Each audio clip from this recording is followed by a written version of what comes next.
Halo netizen, apa kabar? Sudah ngopi belum? Ngopi dulu biar enak dan tonton video ini sampai selesai. Jangan di skip-skip, biar nggak gagal paham. Pilkada Kabupaten Tasikmalaya, Jawa Barat memanas di ujung kompetisi.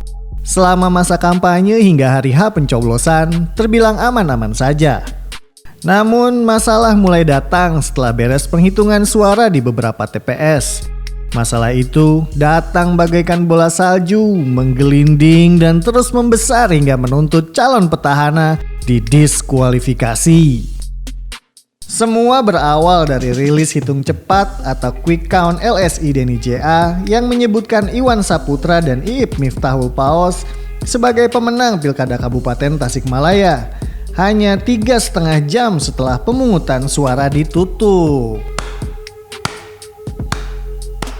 Rabu 9 Desember 2020, di akun medsosnya Denny JA mencuit kalau Iwan Iip menang dengan perolehan suara 35,26%. Disusul Ade Cecep 30,0%. Namun angka itu berbeda dengan hasil penghitungan yang dilakukan KPU Kabupaten Tasikmalaya. Berdasarkan rekapitulasi suara tingkat kabupaten, pasangan Ade Cecep memenangi pilkada dengan perolehan 315.332 suara. Di peringkat kedua ada Iwan Iip yang mengumpulkan 308.259 suara. Disusul Ajis Haris 221.924 suara dan Cep Jam-Jam Padil Karsoma 113.571 suara. Perolehan suara keempat pasangan calon itu jauh berbeda dengan hasil survei LSI Denny JA yang dipublikasikan pada 5 Desember 2020.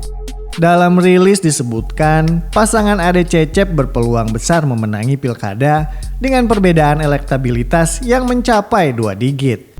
Ade Cecep didukung oleh 42,05% suara, Iwan Iip 19,32%, Ajis Haris 14,77%, dan Cep Jam-Jam Padil Karsoma 10,45%.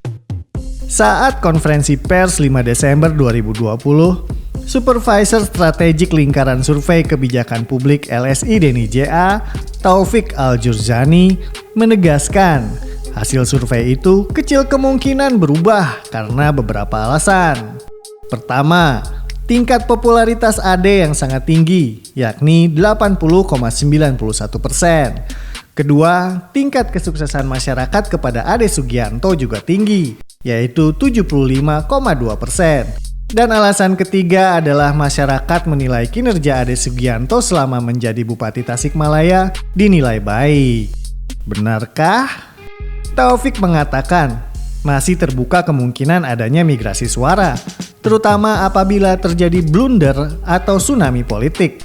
Namun, mengingat saat itu pilkada tinggal 4 hari lagi dan elektabilitas dibanding calon lain terpaut jauh, menurut perhitungan LSI Denny JA, Ade Cecep paling potensial menang dalam pilkada Kabupaten Tasikmalaya.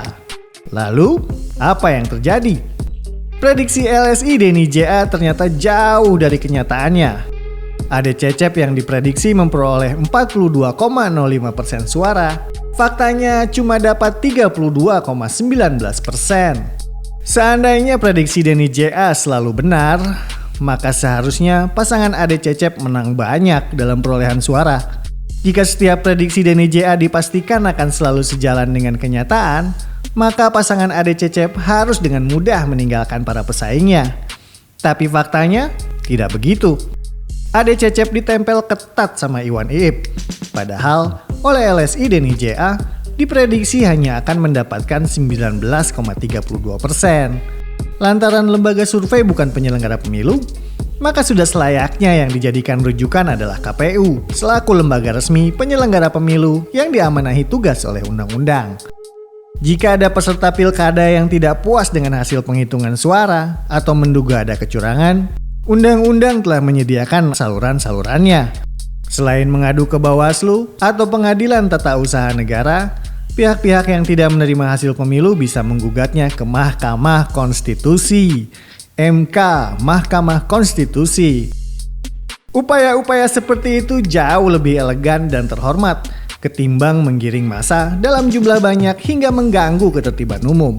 Memperjuangkan aspirasi dengan cara memaksa dan mengintimidasi sama saja dengan mengebiri demokrasi dan memperkosa suara masyarakat lainnya yang juga memiliki hak serupa. Ingat, Anda didukung 30%, berarti 70%-nya tidak mendukung Anda. Mari bergotong royong melanjutkan pembangunan Kabupaten Tasikmalaya yang berdaya saing, religius Islami, maju, sejahtera, unggul, inovatif, dan mandiri.